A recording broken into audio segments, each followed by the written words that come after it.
Assalamualaikum warahmatullahi wabarakatuh. Kaum muslimin muslimat rahimakumullah, sebelum nonton marilah kita memanjatkan puji syukur kepada Allah Subhanahu wa Ta'ala. Sholawat serta salam semoga tercurah limpahkan kepada Nabi akhir zaman, Habibana, wa Nabiyana, Muhammad Sallallahu Alaihi Wasallam. Rasulullah Sallallahu Alaihi Wasallam dilahirkan pada hari Senin pagi 9 Rabiul Awal, tahun Gajah.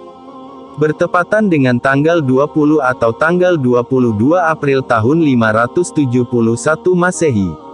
Beliau Sallallahu Alaihi Wasallam dilahirkan dari suku Quraisy, yaitu suku yang paling terhormat dan terpandang di tengah masyarakat Arab pada waktu itu. Rasulullah Sallallahu Alaihi Wasallam lahir dalam keadaan yatim. Karena bapaknya, Abdullah telah meninggal ketika ibunya Aminah mengandungnya di usia 2 bulan. Setelah melahirkannya, sang ibu segera membawa bayi tersebut ke kakeknya, Abdul Muthalib. Betapa gembiranya sang kakek mendengar berita kelahiran cucunya. Lalu dibawanya bayi tersebut ke dalam Ka'bah, dia berdoa kepada Allah dan bersyukur kepadanya. Anak tersebut kemudian diberi nama Muhammad, nama yang belum dikenal masyarakat Arab waktu itu. Lalu pada hari ke-7 setelah kelahirannya, Rasulullah Sallallahu Alaihi Wasallam dihitan.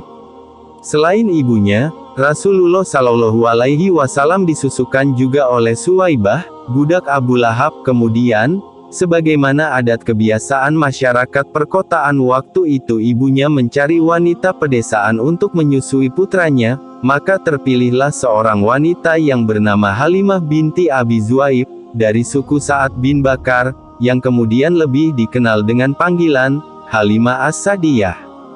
Sesungguhnya atas kehendak Allah jugalah, hingga Halimah As-Sadiyah menyusui Rasulullah Sallallahu Alaihi Wasallam ketika kecilnya.